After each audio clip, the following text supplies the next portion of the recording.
Hey guys, it's Mike coming back with another video. This one's going to be a little different. Just got a box back from SGC. I was mainly going to do this for my buddy Brian, who to show him a few of the Greenberg cards I got back. But I thought, well, why not make a video? I watched RBI do a BGS review, so I thought, well, maybe I'll show an SGC review. But you're not going to see any gold label 9.5 gem mints, and you're not going to see any black label 10s in this video. SGC is mainly known for grading vintage cards. They grade everything, but obviously that's their forte. Though I do have a couple registry, well, I got a few registry sets on SGC. So my Greenberg stuff I like to get encapsulated, whether graded or just authenticated, and they're tough. Not as many people, since especially for bench, because he's modern. They don't grade as many of his cards as PSA does, which is a lot more than Beckett. But PSA, I would say normally they cross grade pretty well with SGC. Normally I'd say they grade about a half grade higher than than SGC. A lot of times if I get an 8 or a 9 and I send it over to cross grade, SGC will sometimes give me that grade. Sometimes they won't encapsulate it. They'll say it won't meet minimum grade. So if I can get if I can get an 8.5 or 9 and I'm looking no better than an 8, then I'm usually safe. Beckett's a whole different story. I've tried to cross grade a couple of their cards, and I think they're more like a whole number grade off. I mean, I've had some 8s from Beckett that come back as a 7 from SGC. So, and I think that's pretty much true based on the philosophy I see with these companies.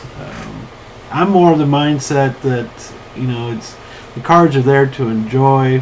I understand a lot of it's a business now, which is fine. I'm not in it as a business. I'm a true collector. One day I'll probably sell the stuff, and I'll start thinking more about it then. And being encapsulated does protect you, but if I'd really want to maximize my selling, I'd probably cross-grade them back over to PSA or something for us. So just because they get a better grade and a bigger sample, people out there that collect those graded cards. But I'm starting to ramble on now. So I got the package in. I got 2 packages here. I use green to match their label holder. I'm going to cut into these. Probably should have had done this before I started the camera.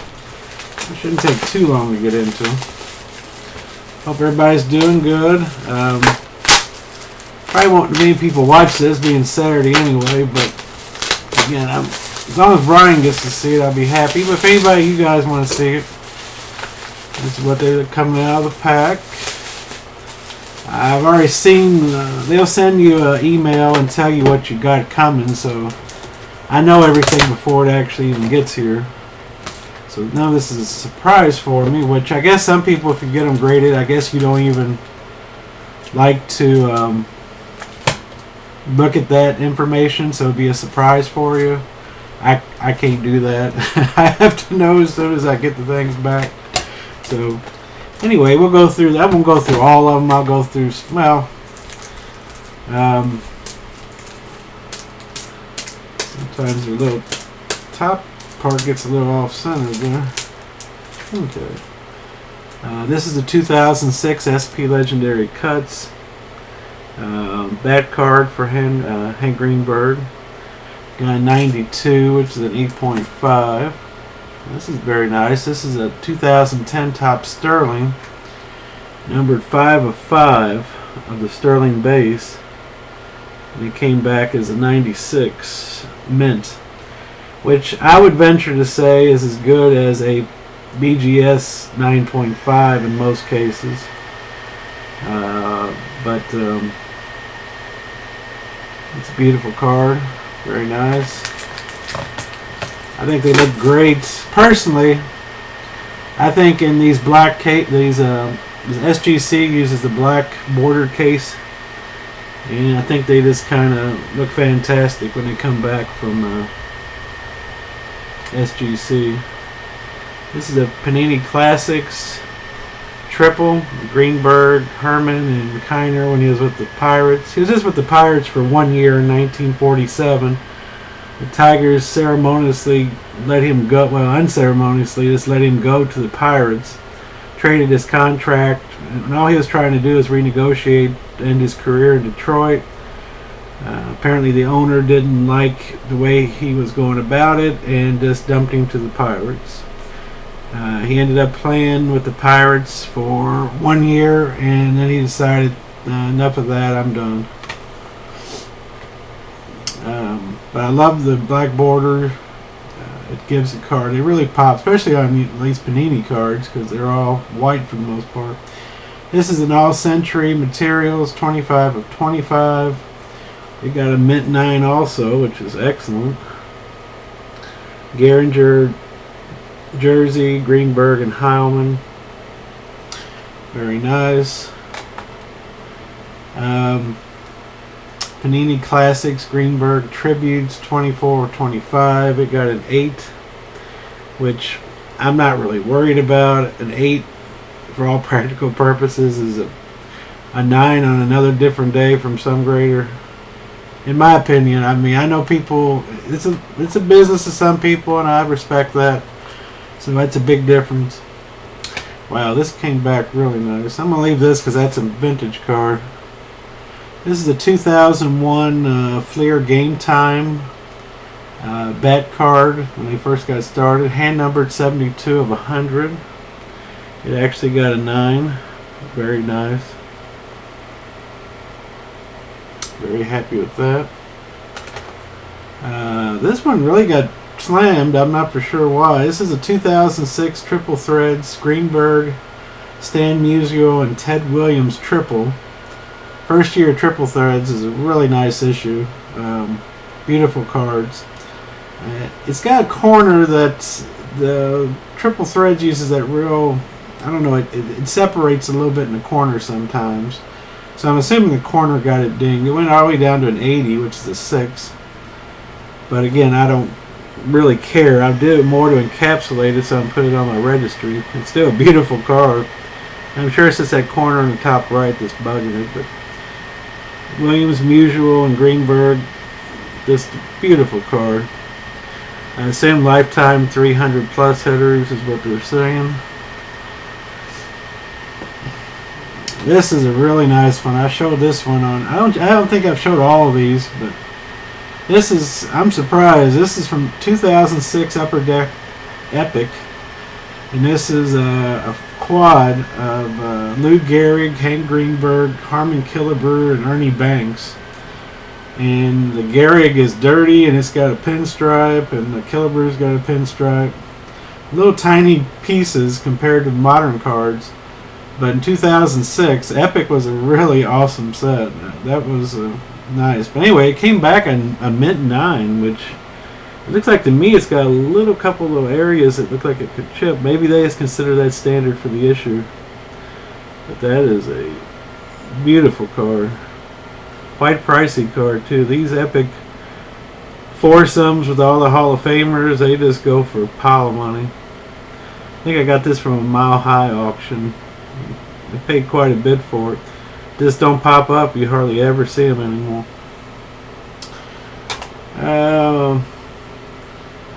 National Treasures. That's just his standard card from this past year. I got a 96 or 9. Then the short print version for 1938, number to 25. I got a 9. That card.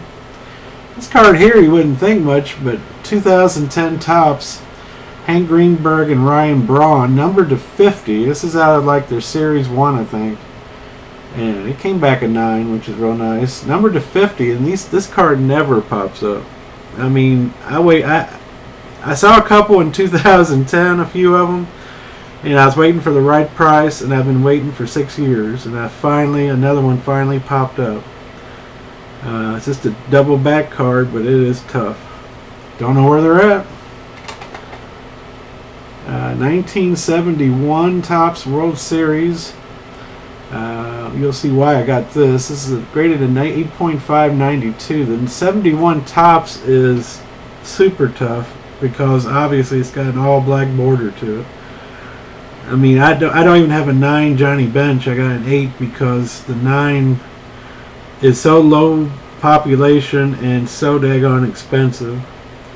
The reason I got this card, as you can probably tell, this is a card from Game 2 of the 1970 World Series, issued in 71, and Bench is behind the plate. So if I find these cards with Bench that's pictured on the card, even though he's not the main reason for the card, I go ahead and pick them up.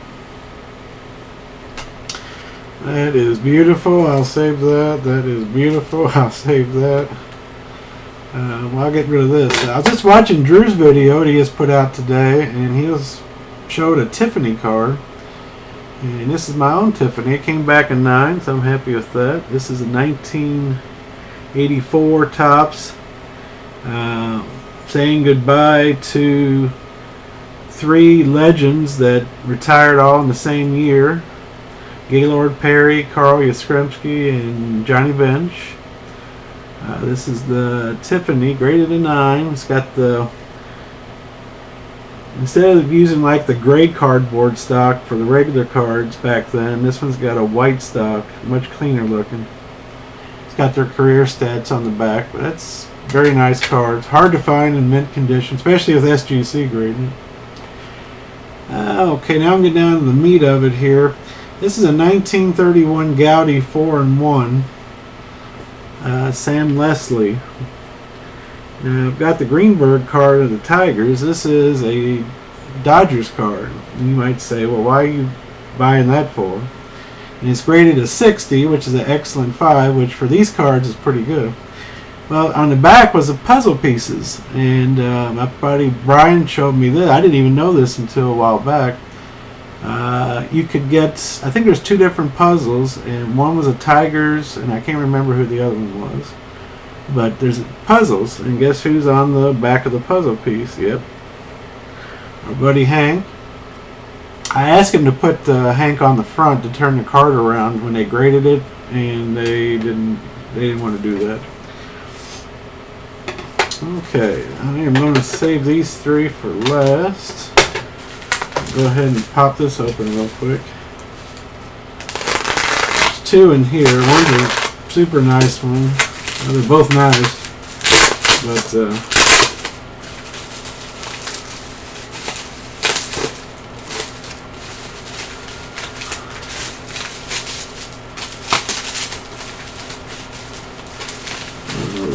Thanks for bearing with me, guys. Again, I don't even know if anybody would enjoy this kind of stuff, but at least you get to see some nice old vintage stuff and a little newer stuff too. Oh, that is a big frame for a smaller car, but I'll take it. Oh wow, that looks great too.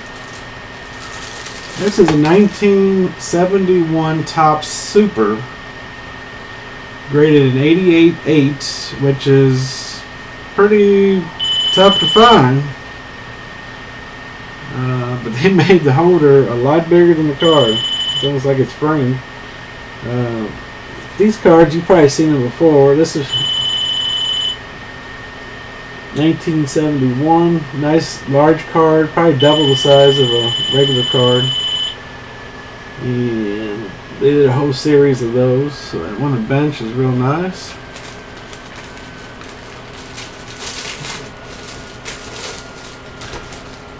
And I'll save that one too. First one I'll do is this 1948 R346 blue tint. These are hand cut from a sheet, I believe. And this one had a little crease. Yeah, you can see the crease on the back, though it's not noticeable too much on the front. And it came back a 35 good plus, which is a 2.5. But these things never ever grade high. So actually, I was hoping for maybe a 40 if I got lucky. I knew with the crease, it's almost guaranteed you won't get it. But he retired in after the 47 season. So this was done the next year, first year of retirement. But it looks really nice. This crease is not available. You can see it on the back. back down the bottom left, but it's not really visible on the front, so it looks really good. I know I've showed this before. This is a 1941 playball. This is a paper version. It's actually paper thin, and it's hand cut off of a sheet of 12. They made the 41 playball. I think they did two 12-card sheets for the first 24 cards, and some sheets are intact, but they're in bad shape, you know, with a PM just paper. And some people cut all the cards out and saved them. And of course they're hand cut, so they're uneven. And people didn't think about, well, I'm gonna put a perfect border around the card, you know, the player. So even that's kind of up and down. But this one turned out beautiful. It got a 60, which is an excellent 5, which I'm sure is extremely high for this thing. And you can see through the card. You can see the writing on the back since it's paper. But it's a 41 playball paper version, hand Greenberg, hand cut. The best part about this card is that I bought a lot of cards from Clean Sweep to get this card, and I actually sold all the other cards to where I got to keep this for free and put a couple $100 in my pocket, which is just nuts. And you can see through the card there. Somebody can read. So that's really cool. And these last two are really high, super high-end stuff.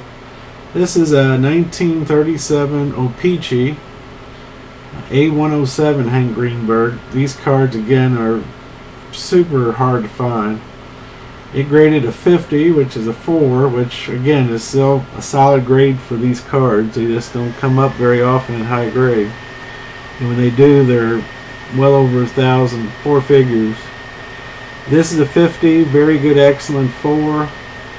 This was actually a PSA card that graded a 4, and they cross-graded it and gave me the same grade. So I was willing to accept a 40 just to get it switched over, but I was happy to see they agreed with PSA and gave it a 50 or a 4 also. A 37 Opeachy, nice. And finally, this is another really nice card, 1939 Gaudy Premium. It comes in a black and white and a sepia version. This one actually graded a 5.5 from PSA, and I had it cross-graded, and I told them I would accept a 5, because I know they're about half grade off, and it came out just like that. It gave me a 60, which is an excellent 5. I know I've shown this one too, but it's so nice to have it in the SGC holder.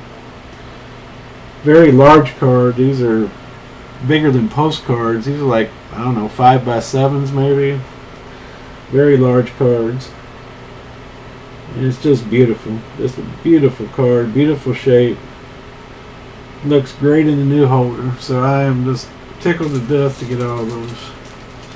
So anyway, a little different. You get to see an SGC video for a change. Sorry there's no gold labels or black labels and all that kind of stuff. So, Drew, if you watched it, I hope you enjoyed seeing some of these older cards too.